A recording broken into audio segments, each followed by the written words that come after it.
வணக்கம் ராஜேஸ்வரி. தமிழகத்திற்கு கல்வி நிதியை மறுக்கும் மத்திய அரசை கண்டித்து தொடர் போராட்டத்தில் ஈடுபட்டு வருகின்றனர். இந்த நிலையில் இன்று நாடாளுமன்றத்தில் மத்திய கல்வி அமைச்சர் தர்மேந்திர பிரதான் பேசுகையில் தமிழக அரசு, தமிழக எம்பிக்களும் அநாகரிகமற்றவர்கள், தேசிய கல்விக் கொள்கை விவகாரத்தில் மாணவர்களை திமுக தவறாக வழி நடத்துகிறது என்று பேசினார்.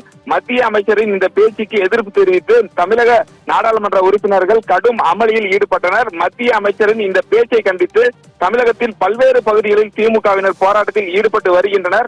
அதன் ஒரு பகுதியாக சேலம் மாவட்ட ஆட்சியர் அலுவலகம் முன்பு மத்திய அமைச்சரை கண்டித்து போராட்டத்தில் ஈடுபட்டனர். தொடர்ந்து அவரின் உருவப்படத்தை பெட்ரோல் ஊற்றி எரித்தனர். தொடர்ந்து புகைப்படத்தை கிழித்தெறிந்தும் காலணிகளால் தாக்கியும் போராட்டத்தில் ஈடுபட்டனர். இதனால் இந்த பகுதி முழுவதும் பெரும் பரபரப்பு நிலவியது. 100க்கும் மேற்பட்ட திமுகவினர் பிரதான சாலையில் போராட்டத்தில் ஈடுபட்டனர். இதனால் அரசு மருத்துவமனை செல்லும் சாலை, ஆட்சியர் அலுவலகம் செல்லும் சாலை என அனைத்து சாலைகளுமே முடங்கியது.